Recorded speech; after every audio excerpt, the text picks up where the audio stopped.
ನೋಡಪ್ಪ, ನನ್ನ ಕೈಯಲ್ಲಿ ಇಲ್ಲಿರೋದಕ್ಕಾಗೋದಿಲ್ಲ. ಹೇಗಾದ್ರೂ ಮಾಡಿ ನನ್ನನ್ನ ಆಶ್ರಮಕ್ಕೆ ಕರ್ಕೊಂಡೋಗಿ ಬಿಟ್ಬಿಡು ಎಂದು ಹೇಳಿ ನನ್ನ ತಾಯಿ ಆಗ ತಾನೇ ಕೆಲಸದಿಂದ ಬೇಸತ್ತು ಬಂದ ನನ್ನ ಬಳಿ ಹೇಳಿದಾಗ, ಅದಕ್ಕೆ ನಾನು, ಅಮ್ಮ, ಏನಂತ ಮಾತಾಡ್ತಾ ಇದ್ಯಾ ನೀನು ಎಂದು ಹೇಳಿ ಕೋಪದಿಂದ ನಾನು ಅಡಿಗೆ ಮನೆಯಲ್ಲಿದ್ದ ನನ್ನ ಹೆಂಡತಿಯ ಬಳಿ ಹೋಗಿ, ರಶ್ಮಿ, ಅಮ್ಮ ಏನ್ ಹೇಳ್ತಿದ್ದಾರೆ? ಯಾಕಮ್ಮ ಈ ರೀತಿ ಮಾತಾಡ್ತಿದ್ದಾರೆ ಎಂದಾಗ ನನ್ನ ಹೆಂಡತಿ ಕೋಪದಿಂದ ಹೇಳ್ತಾಳೆ, ನಿಮ್ಮ ತಾಯಿಗೆ ಏನಾಗಿದೆ ಅನ್ನೋದು ನಿಮಗ್ ಗೊತ್ತಿರ್ಬೇಕು. ಬರ್ತಾ ಬರ್ತಾ ಇವ್ರು ಇದೇ ರೀತಿ ಮಾತಾಡೋದಕ್ ಶುರು ಮಾಡಿದ್ದಾರೆ. ಅವರ ತಲೆ ಏನಾದ್ರೂ ಕೆಟ್ಟಿದ್ಯೋ ಏನೋ ಎಂದು ಹೇಳಿ ಅವಳು ಅಲ್ಲಿಂದ ಹೊರಬರ್ತಾಳೆ. ಆದರೆ ಮನೆಯಲ್ಲಿ ನನ್ನ ಹೆಂಡತಿ ಹಾಗೂ ಅಮ್ಮನಿಗೆ ಒಂದಲ್ಲ ಒಂದು ಕಾರಣಕ್ಕೆ ಜಗಳಗಳಾಗುತ್ತಲೇ ಇರ್ತಿತ್ತು ಅನ್ನೋದು ಕೂಡ ನನಗೆ ಚೆನ್ನಾಗಿ ಗೊತ್ತಿತ್ತು. ಆದರೆ ನಾನು ಆಗ ತಾನೇ ಓಪನ್ ಆಗಿದ್ದ ದೊಡ್ಡದಾದ ಒಂದು ಗಾರ್ಮೆಂಟ್ಸ್ ಅಲ್ಲಿ ಮ್ಯಾನೇಜರ್ ಪೋಸ್ಟ್ ಅಲ್ಲಿದ್ದೆ. ಹಾಗಾಗಿ ನನಗೆ ಕೆಲಸದ ಪ್ರೆಷರ್ ತುಂಬಾನೇ ಇತ್ತು. ಇದರ ಮಧ್ಯೆ ಮನೆಯಲ್ಲಿ ಆಗುತ್ತಿದ್ದ ಈ ಜಗಳಗಳಿಂದ ನಾನು ಕೂಡ ಬೇಸತ್ತಿ ಹೋಗಿದ್ದೆ. ಇದೆಲ್ಲ ನನಗೆ ಗೊತ್ತಿದ್ರು ನನಗೆ ಏನು ಗೊತ್ತೇ ಇಲ್ಲ ಅನ್ನೋ ಹಾಗೆ ಸುಮ್ಮನಾಗಿ ಆದಷ್ಟು ಮನೆಯಲ್ಲಿ ತಾಳ್ಮೆಯಿಂದ ಇರೋಣ ಅನ್ನೋ ಕಾರಣದಿಂದಾಗಿ ನಾನು ಕೂಡ ಯಾರಿಗೂ ಏನು ಹೇಳದೆ ಸುಮ್ಮನಾಗ್ಬಿಡ್ತಿದ್ದೆ. ಆದರೆ ಅಂದು ನಮ್ಮ ಮನೆಯಲ್ಲಿ ನಡೆದ ಆ ಘಟನೆಯಿಂದಾಗಿ ನನ್ನ ಕೈಕಾಲುಗಳು ತಣ್ಣಗಾಗಿ ಹೋದವು.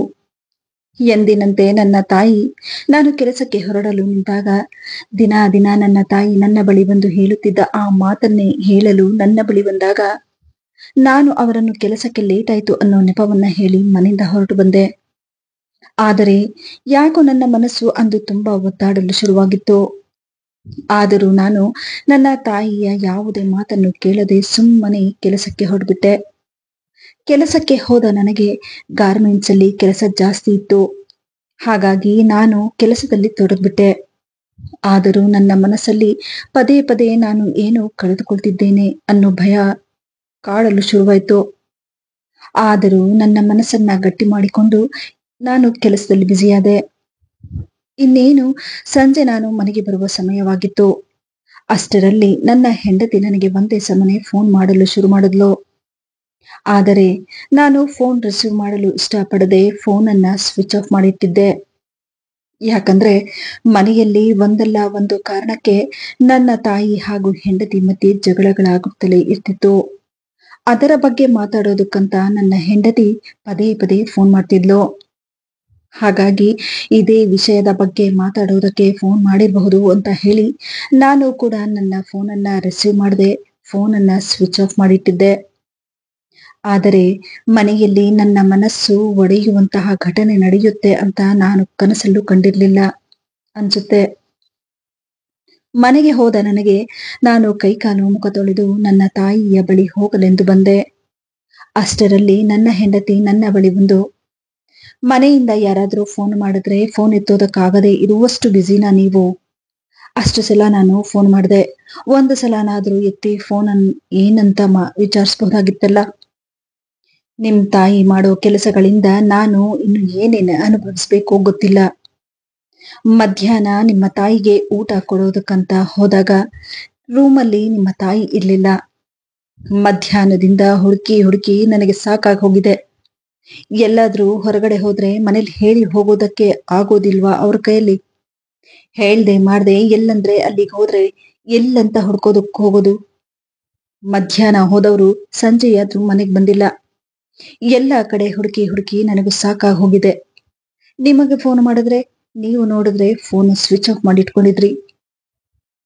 ಇನ್ನು ಮುಂದೆ ಏನು ಮಾಡ್ತಿರೋ ನೋಡಿ ಎಂದು ಹೇಳಿ ನನ್ನ ಹೆಂಡತಿ ಹೇಳಿದ ಮಾತನ್ನು ಕೇಳಿ ಒಂದು ಕ್ಷಣಕ್ಕೆ ನನ್ನ ಹೃದಯವೇ ಒಡೆದು ಹೋದ ಹಾಗಾಗೋಯ್ತು.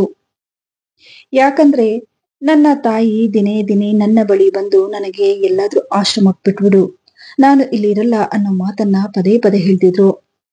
ಹಾಗಾಗಿ ನನಗೂ ಕೂಡ ಅವರು ಮನೆ ಬಿಟ್ಟು ಹೋಗಿದ್ದಾರೆ ಅನ್ನೋ ಅನುಮಾನ ಬರಲು ಶುರುವಾಯ್ತು. ತಕ್ಷಣವೇ ನಾನು ನನ್ನ ಫೋನನ್ನ ಎತ್ಕೊಂಡು ನನ್ನ ತಾಯಿಯನ್ನು ಹುಡುಕಲು ಮನೆಯಿಂದ ಹೊರಬಂದು ನನಗೆ ಗೊತ್ತಿರುವ ನನ್ನ ಸ್ನೇಹಿತನಿಗೆ ಫೋನ್ ಮಾಡಿ ಅವನಿಗೂ ಜೊತೆಯಲ್ಲಿ ಕರೆದುಕೊಂಡು ನನ್ನ ತಾಯಿಯನ್ನು ಹುಡುಕಲು ಹೊರಟ್ವಿ. ಗಾಬರಿ ಪಡುತ್ತಾ ಭಯದಲ್ಲಿದ್ದ ನನಗೆ ನನ್ನ ಸ್ನೇಹಿತ ಸಮಾಧಾನ ಮಾಡುತ್ತಾ, ಏನು ಭಯ ಪಡ್ಬೇಡ ಕಣೋ, ಎಲ್ಲೂ ದೂರ ಅವರು ಹೋಗಿರೋದಿಲ್ಲ, ಇಲ್ಲೇ ಎಲ್ಲಾದ್ರೂ ಇರ್ತಾರೆ ಎನ್ನುವ ಮಾತನ್ನ ಹೇಳಿ ನನಗೆ ಧೈರ್ಯ ತುಂಬುತ್ತಿದ್ದ. ಆದರೆ ನನ್ನ ಮನಸ್ಸು ಮಾತ್ರ ಕೇಳುತ್ತಿರ್ಲಿಲ್ಲ. ನನ್ನ ಮನಸ್ಸಲ್ಲಿ ದುಃಖ ತುಂಬಿಕೊಂಡಿತ್ತು. ಎಷ್ಟೊತ್ತು ಹುಡುಕಿದ್ರೂ ನನ್ನ ತಾಯಿ ಮಾತ್ರ ಸಿಗ್ಲಿಲ್ಲ. ದಾರಿಯಲ್ಲಿ ಅಲ್ಲೇ ಪಕ್ಕದಲ್ಲೇ ಒಂದು ಟೀ ಅಂಗಡಿ ಇತ್ತು. ಪಕ್ಕದಲ್ಲಿದ್ದ ಚಪ್ಪಡಿ ಮೇಲೆ ನಾನು ನನ್ನ ಸ್ನೇಹಿತ ಹೋಗಿ ಕುಳಿತು ಬಿಟ್ವಿ. ಅಲ್ಲಿಗಾಗಲೇ ರಾತ್ರಿ ತುಂಬಾ ಸಮಯ ಆಗ್ತಾ ಬಂದಿತ್ತು. ನನಗೂ ಮುಂದೆ ಏನು ಮಾಡಬೇಕು ಅನ್ನೋದು ಗೊತ್ತಾಗದೆ ನನ್ನ ಜೊತೆಯಲ್ಲಿ ಬಂದ ನನ್ನ ಸ್ನೇಹಿತನಿಗೆ, ಈಗ ನೀನು ಹೊರಡು, ಸಮಯ ಬೇರೆ ಜಾಸ್ತಿ ಆಗ್ತಿದೆ, ಇಷ್ಟೊತ್ತು ಹೋಗಿದೆ, ಎಲ್ಲಂತ ಹೋಗಿ ಹುಡ್ಕೋದಿಕ್ಕಾಗುತ್ತೆ, ನಾಳೆ ಬೆಳಿಗ್ಗೆ ನಾನು ನೋಡ್ತೀನಿ ಎಂದು ಹೇಳಿ ಅವನು ಹೊರಟ. ಆದರೆ ನನ್ನ ಮನಸ್ಸು ಮಾತ್ರ ಮನೆಗೆ ಹೋಗೋದಕ್ಕೆ ಒಪ್ಪುತ್ತಿರಲಿಲ್ಲ. ನಾನು ಇದೇ ಯೋಚನೆಯಲ್ಲೇ ಅಲ್ಲೇ ಕುಳಿತಿದ್ದೆ. ಅದೇ ಸಮಯಕ್ಕೆ ನನ್ನ ಗಮನ ಅಲ್ಲೇ ಸ್ವಲ್ಪ ದೂರದಲ್ಲಿದ್ದ ಒಂದು ಡಸ್ಟ್ ಬಿನ್ ಬಳಿ ಹೋಯ್ತು. ನೋಡಲು ಆಕೆ ನನ್ನ ತಾಯಿಯ ಹಾಗೆ ಇದ್ದಿದ್ದನ್ನು ನೋಡಿ ನನ್ನ ಮನಸ್ಸಲ್ಲಿ ಒಂದು ರೀತಿ ಗೊಂದಲ ಶುರುವಾಯ್ತು. ನನ್ನ ತಾಯಿ ಹೀಗಿರೋದಕ್ಕೆ ಸಾಧ್ಯನೇ ಇಲ್ಲ. ನನ್ನ ಮನೆಯಲ್ಲಿ ನನ್ನ ತಾಯಿ ಒಂದು ದಿನಾನು ಇಂತಹ ಬಟ್ಟೆ ಹಾಕಿದವರಲ್ಲ. ಅಂತಹದ್ರಲ್ಲಿ ಅವರು ಇಂತಹ ಪರಿಸ್ಥಿತಿಯಲ್ಲಿ ಈ ರೀತಿ ಇಲ್ಲಿ ಹೇಗೆ ಇರೋದಕ್ಕೆ ಸಾಧ್ಯ ಅನ್ನೋ ಗೊಂದಲದಿಂದನೇ ನಾನು ನನ್ನ ಹೆಜ್ಜೆಗಳನ್ನ ಮುಂದೆ ಇಟ್ಟೆ. ಆಕೆಯನ್ನು ನೋಡಿದ ತಕ್ಷಣ ಒಂದು ಕ್ಷಣಕ್ಕೆ ನಾನು ಕುಗ್ಗಿ ಅಲ್ಲೇ ಬಿದ್ದು ಹೋದ ಹಾಗಾಗೋಯ್ತು. ದುಃಖದಿಂದ ನನ್ನ ಕಣ್ಣಲ್ಲಿ ಕಣ್ಣೀರು ಬರಲು ಶುರುವಾಯ್ತು. ನಾನು ಅಳುತ್ತಿರುವುದನ್ನು ನೋಡಿ ಆಕೆ ನನ್ನ ಬಳಿ ಬಂದು ನಗುಮುಖದಿಂದ ನನ್ನನ್ನು ನೋಡಿದಾಗ ನನಗೆ ತುಂಬಾನೇ ಪಶ್ಚಾತ್ತಾಪವಾಗಲು ಶುರುವಾಯ್ತು. ನಾನು ಚಿಕ್ಕವನಾಗಿದ್ದಾಗ ನನ್ನ ತಾಯಿ ನನಗೋಸ್ಕರ ಪಟ್ಟ ಆ ಕಷ್ಟಗಳೆಲ್ಲ ನನ್ನ ಕಣ್ಣ ಮುಂದೆ ಬರಲು ಶುರುವಾಯ್ತು.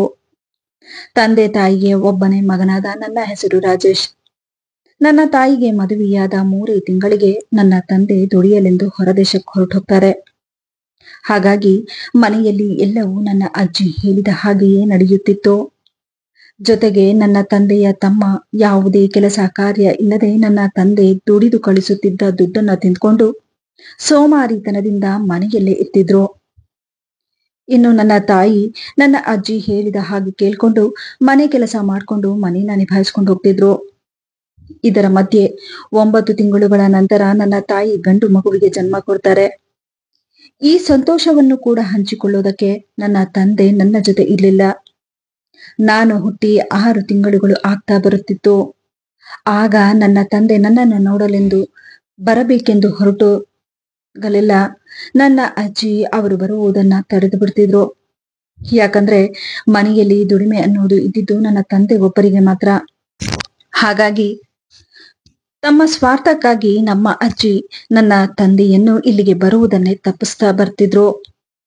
ನನ್ನ ಅಜ್ಜಿ ತಮ್ಮ ಮಗನ ಬಳಿ ಹೇಳ್ತಾ, ನೋಡಪ್ಪ, ಇನ್ನು ನಿನ್ನ ತಮ್ಮನಿಗೆ ಬೇರೆ ಮದುವೆ ಮಾಡೋದಿದೆ, ಮನೆ ಕಟ್ಟಿರೋ ಸಾಲ ಬೇರೆ ತುಂಬಾನೇ ಇದೆ, ನಿನ್ನ ಹೆಂಡತಿ ಮಕ್ಕಳ ಹತ್ರ ನಾವಿದ್ದೀವಿ, ಅಷ್ಟು ದೂರದಿಂದ ಸುಮ್ಮನೆ ರಜೆ ಹಾಕಿ ಬರಬೇಡ ಅನ್ನೋ ಮಾತುಗಳನ್ನ ಹೇಳಿ ನನ್ನ ತಂದೆ ಬರುವುದನ್ನೇ ನಿಲ್ಲಿಸ್ಬಿಡ್ತಿದ್ರು.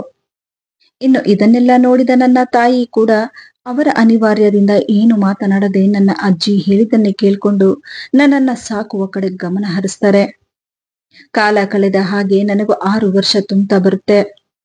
ನನ್ನ ಅಜ್ಜಿಯ ಆರೋಗ್ಯ ಕೂಡ ತುಂಬಾನೇ ಕೆಡುತ್ತಾ ಬರ್ತಿತ್ತು. ಹಾಗಾಗಿ ಅವರು ಕೂಡ ಹಾಸಿಗೆ ಇಳಿದಿದ್ರು. ಇದನ್ನೆಲ್ಲ ನೋಡಿದ ನನ್ನ ತಂದೆ ಮನೆಗೆ ಬರುವ ನಿರ್ಧಾರವನ್ನ ಮಾಡಿ ಕೊನೆಗೂ ಅಂದು ಹೊರದೇಶಕ್ಕೆ ಹೋಗಿದ್ದ ನನ್ನ ತಂದೆ ಮನೆಗೆ ಬರ್ತಾರೆ. ಇಷ್ಟು ವರ್ಷಗಳಿಂದ ದೂರ ಇದ್ದ ನನ್ನ ತಂದೆ ಮನೆಗೆ ಬಂದಿದ್ದನ್ನು ನೋಡಿ ನನ್ನ ತಾಯಿ ತುಂಬಾ ಸಂತೋಷದಲ್ಲಿರ್ತಾರೆ. ಆದರೆ ಅದೇ ಸಮಯಕ್ಕೆ ನನ್ನ ತಂದೆ ಮನೆಗೆ ಬಂದ 3 ದಿನಕ್ಕೆ ನನ್ನ ಅಜ್ಜಿ ತೀರಿಕೊಳ್ತಾರೆ. ಇನ್ನು ನನ್ನ ಅಜ್ಜಿ ತೀರಿಕೊಂಡ ಮೇಲೆ ಅವರ ತಮ್ಮನ ಜವಾಬ್ದಾರಿ ಕೂಡ ನನ್ನ ತಂದೆಯ ಮೇಲೆಯೇ ಬಂದು ಬಿಡುತ್ತದೆ. ಮದುವೆ ಇಲ್ಲದೆ ಸೋಮಾರಿತನವನ್ನು ಬೆಳೆಸಿಕೊಂಡಿದ್ದ ಅವರಿಗೆ ನನ್ನ ತಂದೆ ದುಡಿದು ಇಟ್ಟಿದ್ದ ದುಡ್ಡನ್ನೆಲ್ಲ ಅವರ ಮದುವೆಗೆಂದು ಖರ್ಚು ಮಾಡ್ಬಿಡ್ತಾರೆ. ನಮ್ಮ ಅಜ್ಜಿ ಅವರ ಹೆಸರಿನಲ್ಲಿದ್ದ ಆ ಚಿಕ್ಕ ಮನೆಯನ್ನ ಇಬ್ಬರು ಅಣ್ಣ ತಮ್ಮಂದಿರು ಹಂಚಿಕೊಳ್ಳಲಿ ಎಂದು ವಿಲ್ ಮಾಡಿಟ್ಟಿದ್ರು. ಆದರೆ ನಮ್ಮ ಅಜ್ಜಿ ಬದುಕಿದ್ದಾಗಲೇ ನಮ್ಮ ಚಿಕ್ಕಪ್ಪ ಮೋಸದಿಂದ ಆ ಮನೆಯನ್ನು ಕೂಡ ಅವರ ಹೆಸರಿಗೆ ಮಾಡಿಸಿಕೊಂಡಿದ್ರು. ಹಾಗಾಗಿ ಮದುವೆಯಾದ 3 ತಿಂಗಳಿಗೆ ನಮ್ಮ ಚಿಕ್ಕಪ್ಪ ನಮ್ಮನ್ನ ಮನೆಯಿಂದ ಹೊರ ಹಾಕಿದ್ರು. ನಮ್ಮ ಚಿಕ್ಕಪ್ಪ ಇಂತಹ ಕೆಲಸ ಮಾಡ್ತಾರೆ ಅನ್ನೋದು ನನ್ನ ತಂದೆ ಕನಸಲು ಊಹಿಸಿರ್ಲಿಲ್ಲ. ಸ್ವಂತ ತಮ್ಮನಿಗೋಸ್ಕರ ದುಡಿಯಲೆಂದು ಹೊರದೇಶಕ್ಕೆ ಹೋಗಿ ತಮ್ಮ ಚೆನ್ನಾಗಿರ್ಲಿ ಅಂತ ಹೇಳಿ ತಮ್ಮನಿಗೋಸ್ಕರ ದುಡಿದುಕೊಂಡು ಬಂದ ದುಡ್ಡನ್ನೆಲ್ಲ ಮದುವೆಗೆಂದು ಖರ್ಚು ಮಾಡಿ ತಮ್ಮನ ಸಂತೋಷವೇ ನನ್ನ ಸಂತೋಷ ಎಂದುಕೊಂಡಿದ್ದ ನನ್ನ ತಂದೆಗೆ ಅವರು ಮಾಡಿದ ಈ ದ್ರೋಹದಿಂದಾಗಿ ನನ್ನ ತಂದೆ ಪೂರ್ತಿಯಾಗಿ ಕುಗ್ಗಿ ಹೋಗಿದ್ರು. ಮೊದಲ ತಾಯಿಯನ್ನು ಕಳೆದುಕೊಂಡಿದ್ದ ನನ್ನ ತಂದೆಗೆ ತಮ್ಮ ಮಾಡಿದ ದ್ರೋಹ ಸಹಿಸಲಾಗಲಿಲ್ಲ. ಮನೆ ಬಿಟ್ಟು ಬಂದ ನಂತರ ನನ್ನ ತಂದೆ ಇದೇ ಯೋಚನೆಯಲ್ಲಿ ಕೊರಗಲು ಶುರು ಮಾಡಿದ್ರು.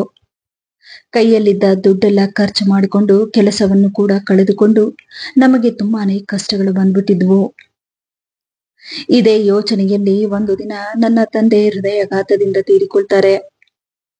ಇನ್ನು ನನ್ನ ತಂದೆ ಹೋದ ಮೇಲಂತೂ ನನ್ನ ತಾಯಿ ಪೂರ್ತಿಯಾಗಿ ಕುಗ್ಗಿ ಹೋಗಿದ್ರು. ಮುಂದೆ ನಮ್ಮ ಜೀವನ ಹೇಗೆ ನಡೆಸೋದು ಅನ್ನೋದು ನನ್ನ ತಾಯಿಯ ಯೋಚನೆಯಾಗಿ ಹೋಗಿತ್ತು. ಆದರೂ ನನ್ನ ತಾಯಿ ಸೋಲದೆ ಧೈರ್ಯದಿಂದ ಮನೆ ಕೆಲಸಗಳನ್ನ ಮಾಡಿ ನನ್ನನ್ನ ಸಾಕ್ತಾರೆ. ಕಾಲ ಕಳೆದ ಹಾಗೆ ನಾನು ಕೂಡ ಬೆಳೀತಾ ಬರ್ತೀನಿ. ತುಂಬಾ ಕಷ್ಟಗಳ ನಂತರ ನಾನು ಅಂದುಕೊಂಡ ಹಾಗೆ ನನ್ನ ತಾಯಿ ತುಂಬಾ ಕಷ್ಟಪಟ್ಟು ನನ್ನನ್ನ ಓದಿಸ್ತಾರೆ. ಆಗ ತಾನೇ ನನ್ನ ಓದು ಕೂಡ ಮುಗ್ದಿತ್ತು. ನನ್ನ ತಾಯಿ ಪಟ್ಟ ಕಷ್ಟಕ್ಕೆ ಪ್ರತಿಫಲ ಸಿಕ್ತು ಅನ್ನೋ ಹಾಗೆ ನನಗೆ ಒಂದು ಒಳ್ಳೆ ಕಂಪನಿಯಿಂದ ಕೆಲಸದ ಆಫರ್ ಕೂಡ ಬಂತು. ಇದರಿಂದಾಗಿ ನಾನು ನನ್ನ ತಾಯಿ ತುಂಬಾ ಸಂತೋಷವಾಗಿ ನಾನು ಕೂಡ ಕೆಲಸಕ್ಕೆ ಹೋಗ್ತಾ ತಕ್ಕ ಮಟ್ಟಿಗೆ ದುಡಿತಿದ್ದೆ. ಇದರಿಂದ ನಮ್ಮ ಮನೆಯಲ್ಲಿ ನಾನು ಅಮ್ಮ ತುಂಬಾ ಸಂತೋಷವಾಗಿದ್ರಿ.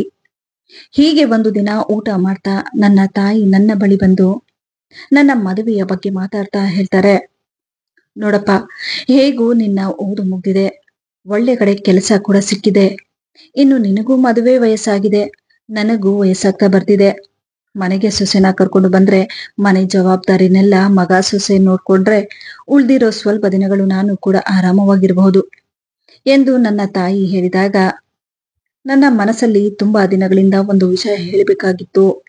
ನಾನು ಕೆಲಸ ಮಾಡುವ ಕಂಪನಿಯಲ್ಲಿ ನನಗೆ ಗೊತ್ತಿರುವ ಒಬ್ಬ ಹುಡುಗಿಯನ್ನು ನಾನು ಕೂಡ ಇಷ್ಟಪಡ್ತಿದ್ದೆ. ಮದುವೆಯ ವಿಷಯ ಬಂದಾಗ ಹೇಳೋಣ ಎಂದುಕೊಂಡು ನಾನು ಕೂಡ ಸುಮ್ಮನಿದ್ದೆ. ಸದ್ಯ ಈಗ ಕಾಲ ಕೂಡಿ ಬಂತು ಅನ್ನೋ ಹಾಗೆ ನಾನು ಕೂಡ ನನ್ನ ತಾಯಿ ಹೇಳಿದಕ್ಕೆ ನಾನಿಷ್ಟಪಡ್ತಾ ಇರೋ ಹುಡುಗಿಯ ಹೆಸರನ್ನು ಹೇಳಿದೆ. ಆಕೆಯ ಫೋಟೋ ಕೂಡ ನನ್ನ ಬಳಿ ಇತ್ತು. ಆ ಫೋಟೋವನ್ನು ನನ್ನ ತಾಯಿಗೆ ನೋಡಿಸಿದಾಗ ಆಕೆಯನ್ನು ನೋಡಿ ನನ್ನ ತಾಯಿ ಕೂಡ ಒಪ್ಪಿಕೊಳ್ತಾರೆ. ಇನ್ನು ನಾನು ಮದುವೆಯಾಗೋ ಹುಡುಗಿ ಒಳ್ಳೆ ಶ್ರೀಮಂತರ ಮನೆ ಹುಡುಗಿಯಾಗಿದ್ಲು. ಮನೆಗೆ ಒಬ್ಬಳೆ ಮಗಳು, ಜೊತೆಗೆ ಒಬ್ಬನೇ ಅಣ್ಣ ಆಗಿದ್ದ ಚಿಕ್ಕದಾದ ಕುಟುಂಬ ಅವರದಾಗಿತ್ತು. ಹಾಗಾಗಿ ಅವಳನ್ನು ಕೂಡ ಅವರ ತಂದೆ ತಾಯಿ ತುಂಬಾ ಮುದ್ದಾಗಿಯೇ ಬೆಳೆಸಿದ್ರು. ನನ್ನ ಮದುವೆ ಕೂಡ 2 ಮನೆ ಕಡೆಯವರು ಒಪ್ಪಿಕೊಂಡು ಅದ್ಧೂರಿಯಾಗಿ ಆಯ್ತು. ಆದರೆ ಮದುವೆಯಾದ ನಂತರ ನನ್ನ ಮೇಲೆ ಇಂತಹ ಒಂದು ಸಂಕಷ್ಟ ಬರುತ್ತೆ ಅಂತ ನಾನು ಕನಸಲ್ಲೂ ಕಂಡಿರ್ಲಿಲ್ಲ ಅನ್ಸುತ್ತೆ. ಮದುವೆಯಾದ ಮೇಲೆ ನನ್ನ ಹೆಂಡತಿಯಾಗಿ ಬಂದವಳು ಕೆಲಸಕ್ಕೆ ಹೋಗೋ ಹಠ ಮಾಡ್ತಾಳೆ. ಆದರೆ ನನ್ನ ತಾಯಿ ಅದಕ್ಕೆ ಖಡಾಖಂಡಿತವಾಗಿ ನಿರಾಕರಿಸುತ್ತಾ, ನೋಡಪ್ಪ, ನಮಗೆ ಏನು ಕಮ್ಮಿ ಇದೆ ಅಂತ ಹೇಳಿ ಮನೆಗೆ ಸೊಸೆಯಾಗಿ ಬಂದವಳು ಕೆಲಸಕ್ಕೆ ಹೋಗ್ಬೇಕು ಅಂತ ಹೇಳು. ನಾನು ಈ ಮದುವೆಗೆ ಒಪ್ಕೊಂಡಿದ್ದು ಮದುವೆಯಾದ ಮೇಲೆ ಮನೆಗೆ ಬಂದ ಸೊಸೆ ಕೆಲಸಕ್ಕೆ ಹೋಗ್ಲಿ ಅಂತಲ್ಲಪ್ಪ ಎಂದು ಹೇಳಿ ನನ್ನ ತಾಯಿ ನನ್ನ ಹೆಂಡತಿ ಕೆಲಸಕ್ಕೆ ಹೋಗುವುದನ್ನ ನಿರಾಕರಿಸಿದ್ರು. ಅಲ್ಲಿಗಾಗಲೇ ನಾನು ಕೂಡ ಕೆಲಸ ಬಿಟ್ಟು ಗಾರ್ಮೆಂಟ್ಸ್ ಒಂದರಲ್ಲಿ ಮ್ಯಾನೇಜರ್ ಕೆಲಸಕ್ಕೆ ಸೇರಿಕೊಂಡಿದ್ದೆ. ಹಾಗಾಗಿ ದುಡ್ಡು ಕಾಸಿನಲ್ಲಿ ಯಾವುದೇ ರೀತಿ ಕಷ್ಟ ಅನ್ನೋದು ಇರ್ಲಿಲ್ಲ. ಆದ್ರೆ ಆ ಕ್ಷಣಕ್ಕೆ ನನ್ನ ಹೆಂಡತಿ ಕೂಡ ನನ್ನ ತಾಯಿಯ ಮಾತಿಗೆ ಏನು ಹೇಳದೆ ಸುಮ್ಮನಾಗ್ಬಿಡ್ತಾಳೆ. ಆದರೆ ದಿನೇ ದಿನೇ ಅವಳ ಮನಸ್ಸಲ್ಲಿ ನನ್ನ ತಾಯಿಗೋಸ್ಕರ ದ್ವೇಷ ಹುಟ್ಟಿಕೊಳ್ಳುತ್ತೆ. ಅಲ್ಲಿಂದ ನಮ್ಮ ಮನೆಯಲ್ಲಿ ಒಂದಲ್ಲ ಒಂದು ವಿಷಯಕ್ಕೆ ಅಮ್ಮ ಹಾಗೂ ನನ್ನ ಹೆಂಡತಿ ಮಧ್ಯೆ ಜಗಳಗಳಾಗುತ್ತಲೇ ಇರ್ತಿತ್ತು. ನಾನು ಕೂಡ ಇದನ್ನೆಲ್ಲ ನೋಡಿ ಸಾಕಾಗಿ ಹೋಗಿದ್ದೆ. ಈ ಜಗಳಗಳ ಮಧ್ಯೆ ನಾನು ಮಾತಾಡೋದ್ರಿಂದ ಮನೆಯಲ್ಲಿ ಆ ಶಾಂತಿ ಮೂಡುತ್ತೆ ಅನ್ನೋದು ನನಗೆ ಚೆನ್ನಾಗಿ ಗೊತ್ತಿತ್ತು. ಹಾಗಾಗಿ ನಾನು ಯಾರ ಪರವೂ ಮಾತನಾಡದೆ ಎಲ್ಲವನ್ನ ಸಹಿಸಿಕೊಂಡು ನನ್ನ ಪಾಡಿಗೆ ನಾನಿರ್ತಿದ್ದೆ. ತಾಯಿ ಹತ್ರ ಮಾತಾಡಿದ್ರೆ ಹೆಂಡತಿಗೆ ಕೋಪ, ಹೆಂಡತಿ ಹತ್ರ ಮಾತಾಡಿದ್ರೆ ಅಮ್ಮನಿಗೆ ಕೋಪ. ಇವರಿಬ್ಬರ ಮಧ್ಯೆ ಸಿಲುಕಿ ನನಗಂತೂ ನೆಮ್ಮದಿ ಅನ್ನೋದೇ ಇರ್ಲಿಲ್ಲ. ಮದುವೆಯಾದ ಮೇಲೆ ಇದೊಂದು ರೀತಿ ನನಗೆ ವನವಾಸವಾಗಿ ಬಿಟ್ಟಿತು. ದಿನ ಬೆಳಗ್ಗೆ ಕೆಲಸಕ್ಕೆ ಹೊರಡುವಾಗ ನನ್ನ ತಾಯಿ ನನ್ನ ಬಳಿ ಬಂದು, ನಾನಿಲ್ಲಿರೋದಿಲ್ಲ, ನನ್ನನ್ನ ಅನಾಥಾಶ್ರಮಕ್ಕೆ ಬಿಟ್ಬಿಡು, ನಿನ್ನ ಹೆಂಡತಿ ಕಾಟನ ತಡ್ಕೊಂಡಿರೋದಕ್ಕೆ ನನ್ನ ಕೈಯಲ್ಲಿ ಆಗ್ತಿಲ್ಲ ಅನ್ನೋ ಮಾತನ್ನ ಹೇಳ್ತಿದ್ರು. ದಿನೇ ದಿನೇ ಇದನ್ನೆಲ್ಲ ಕೇಳಿ ನನಗೂ ಸಾಕಾಗೋಗಿತ್ತು. ಹಾಗಾಗಿ ನನ್ನ ತಾಯಿಯ ಬಳಿ ನಾನು, ಅಮ್ಮ, ಅವಳು ತಂದೆ ತಾಯಿನ ಬಿಟ್ಟು ಬಂದಿರೋದು, ನೀನು ದೊಡ್ಡವಳು, ಅವಳೇನಾದ್ರೂ ತಪ್ಪು ಮಾಡಿದ್ರೆ ಕ್ಷಮಿಸಿ, ನೀನು ಎಲ್ಲವನ್ನ ಸಹಿಸ್ಕೊಂಡು ಹೋಗು. ನಾನು ದುಡಿಯೋದಕ್ಕಂತ ಬೆಳಗ್ಗೆ ಹೋಗಿ ಸಾಯಂಕಾಲ ಬರ್ತೀನಿ. ಮನೆಯಲ್ಲಿ ನೆಮ್ಮದಿ ಇಲ್ಲದೆ ನನಗೂ ಸಾಕಾಗೋಗ್ತಿದೆ ಎಂದು ಹೇಳಿ ನಾನು ಕೆಲಸಕ್ಕೆ ಹೊರಟೋದೆ. ಆದರೆ ಅದೇ ನಾನು ಕೆಲಸದಿಂದ ಮತ್ತೆ ಸಂಜೆ ಮನೆಗೆ ಬಂದಾಗ ನನ್ನ ಹೆಂಡತಿ ನನ್ನ ಬಳಿ ನನ್ನ ನೋಡಿ, ನೀವು ಕೆಲಸಕ್ಕಂತ ಹೋಗಿ ಬೆಳಗ್ಗೆ ಹೋಗಿ ಸಂಜೆ ಬರ್ತೀರಾ, ನಿಮ್ಮ ತಾಯಿ ಮನೆಯಲ್ಲಿ ಇರೋದಿಲ್ಲ, ಯಾವಾಗ ನೋಡಿದ್ರು ಅಕ್ಕಪಕ್ಕದವರ ಮನೆಗೆ ಹೋಗಿ ಮನೆ ವಿಷಯನೆಲ್ಲ ಮಾತಾಡ್ತಾ ಮನೆಗೆ ಬಂದು ಜಗಳ ಆಡ್ತಿರ್ತಾರೆ. ನನಗಂತೂ ದಿನೇ ದಿನೇ ಹೇಳಿ ಹೇಳಿ ಸಾಕಾಗ್ತಿದೆ ಎಂದಾಗ ನನ್ನ ತಲೆ ಇನ್ನಷ್ಟು ಕೆಟ್ಟು ಹೋಗುತ್ತೆ. ನನ್ನ ಹೆಂಡತಿಗೆ, ನೋಡು, ಅಮ್ಮನಿಗೆ ಈಗಾಗಲೇ ವಯಸ್ಸಾಗ್ತಾ ಬರ್ತಿದೆ, ದೊಡ್ಡವರೇನೋ ಒಂದು ಮಾತು ಹೇಳ್ತಾರೆ, ಹಾಗಂತ ಹೇಳಿ ನೀನು ಅವರಿಗೆ ಸರಿ ಸಮಾನವಾಗಿ ನಿಲ್ಬೇಡ. ನನ್ನ ತಾಯಿ ತುಂಬಾ ಕಷ್ಟಗಳನ್ನ ಪಟ್ಟು ಇಲ್ಲಿವರೆಗೂ ಬಂದಿದ್ದಾರೆ. ಮನೆ ಅಂದ ಮೇಲೆ ಒಂದು ಮಾತು ಬರುತ್ತೆ ಹೋಗುತ್ತೆ, ಹಾಗಂತ ಹೇಳಿ ಇಬ್ರು ಈ ರೀತಿ ಜಗಳ ಆಡ್ತಿದ್ರೆ ನನಗೆ ನೆಮ್ಮದಿ ಅನ್ನೋದು ಬೇಡವಾ? ನೀವಿಬ್ರು ಹೀಗೆ ಮಾಡ್ತಿದ್ರೆ ನಾನೇ ಎಲ್ಲಾದ್ರೂ ಹೊರಟು ಬಿಡ್ತೀನಿ ಎಂದು ಹೇಳಿ ನಾನು ಸುಮ್ಮನೆ ಹೊರಬಂದೆ. ಅಲ್ಲಿಂದ ಒಂದೆರಡು ದಿನ ಇಬ್ಬರು ಸುಮ್ಮನಿರ್ತಿದ್ರು. ದಿನಗಳು ಕಳೆದ ಹಾಗೆ ಮನೆಯಲ್ಲಿ ಇಬ್ಬರ ಜಗಳ ಮತ್ತಷ್ಟು ಹೆಚ್ಚಾಗ್ತಾ ಬರುತ್ತೆ. ನನ್ನ ಹೆಂಡತಿ ನನ್ನ ಬಳಿ ಬಂದು, ನೋಡಿ, ನಾನು ಹೀಗೆ ಹೇಳ್ತೀನಿ ಅಂತ ತಪ್ಪು ತಿಳ್ಕೊಬೇಡಿ. ಬರ್ತಾ ಬರ್ತಾ ನಿಮ್ಮ ತಾಯಿಯ ಸ್ಥಿತಿ ತುಂಬಾ ಕೆಡ್ತಿದೆ. ರೂಮಲ್ಲಿ ಕುತ್ಕೊಂಡು ಒಬ್ರೊಬ್ರೆ ಮಾತಾಡ್ತಿರ್ತಾರೆ. ನಿಜವಾಗ್ಲೂ ಹುಚ್ಚಿಯಾಗಿ ಹೋಗಿದ್ದಾರೆ. ಎಲ್ಲಾದ್ರೂ ಒಳ್ಳೆ ಕಡೆ ತೋರಿಸೋಣ ಎಂದಾಗ ನನ್ನ ತಾಯಿಯ ಪರಿಸ್ಥಿತಿಯನ್ನು ನೋಡಿ ನನಗೂ ನನ್ನ ಹೆಂಡತಿ ಹೇಳುತ್ತಿರುವುದು ನಿಜ ಅನಿಸ್ತಿತ್ತು. ನನಗೂ ಮನೆಯಲ್ಲಿ ನೆಮ್ಮದಿ ಬೇಕಾಗಿತ್ತು. ಹಾಗಾಗಿ ನಾನು ಅವಳ ಮಾತನ್ನು ಒಪ್ಪಿಕೊಂಡೆ. ಹಾಗಾಗಿ ನಾನು ನನ್ನ ಹೆಂಡತಿ ಬಳಿ, ಸರಿ, ಇವತ್ತು ನಾನು ಕೆಲಸದಿಂದ ಬೇಗ ಬರ್ತೀನಿ, ಯಾರಾದ್ರೂ ಒಳ್ಳೆ ಡಾಕ್ಟರ್ ಹತ್ರ ಕರ್ಕೊಂಡು ಹೋಗಿ ನೋಡ್ಸೋಣ ಎಂದು ಹೇಳಿ ಕೆಲಸಕ್ಕೆ ಹೊರಟು ಹೋದೆ. ಇದೇ ಕಾರಣದಿಂದಾಗಿ ಅಂದು ನನ್ನ ತಾಯಿ ಬೆಳಗ್ಗೆ ನಾನು ಕೆಲಸಕ್ಕೆ ಹೋಗುವಾಗ ನನ್ನ ಬಳಿ ಬಂದು ಹೇಳ್ತಾರೆ, ನೋಡಪ್ಪ, ಯಾಕೆ ನೀನ್ ಅರ್ಥ ಮಾಡ್ಕೊಳ್ತಿಲ್ಲ, ನಿನ್ ಹೆಂಡತಿ ಜೊತೆ ನನಗೆ ಇರೋದಕ್ಕಾಗೋದಿಲ್ಲ, ನನ್ನ ಅನಾಥಾಶ್ರಮಕ್ಕೆ ಬಿಟ್ಬಿಡು ಎಂದಾಗ ಕೋಪದಿಂದ ನಾನು, ಅಮ್ಮ, ಯಾಕೆ ನನ್ನ ನೆಮ್ಮದಿಯಾಗಿರೋದಕ್ ಬಿಡ್ತಿಲ್ಲ ನೀನು? ನಿನ್ನ ಅನಾಥಾಶ್ರಮಕ್ಕೆ ಬಿಟ್ರೆ ನೋಡಿದವರು ನನಗೆ ಒಗೆಯೋದಿಲ್ವೇ?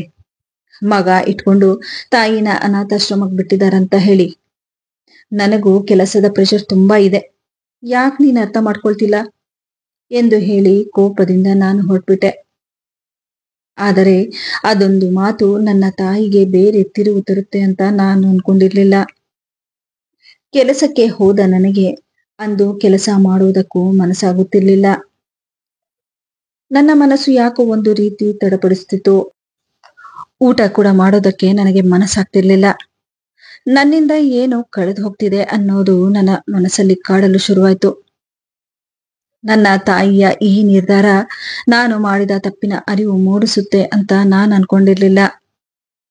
ಕೆಲಸದಲ್ಲಿದ್ದ ನನಗೆ ನನ್ನ ಹೆಂಡತಿ ಪದೇ ಪದೇ ಫೋನ್ ಮಾಡಲು ಶುರು ಮಾಡ್ತಾಳೆ. ಆದರೆ ನಾನು ಅವಳ ಫೋನ್ ರಿಸೀವ್ ಮಾಡದೆ ಫೋನನ್ನ ಸ್ವಿಚ್ ಆಫ್ ಮಾಡಿ ಮನೆಗೆ ಬಂದೆ. ಮನೆಗೆ ಬಂದ ಮೇಲೆ ಅವಳು ನನ್ನ ಬಳಿ ಕೋಪದಿಂದ, ಎಷ್ಟು ಸಲ ಫೋನ್ ಮಾಡಿದ್ರು ಫೋನ್ ಎತ್ತುತ್ತಿಲ್ಲ, ಏನಾಗಿದೆ ನಿಮಗೆ? ಸರಿಯಾದ ಸಮಯಕ್ಕೆ ನೀವು ಫೋನ್ ಎತ್ತಿದ್ರೆ ಇವತ್ತು ಇಂತಹ ಪರಿಸ್ಥಿತಿ ಬರ್ತಾ ಇರ್ಲಿಲ್ಲ.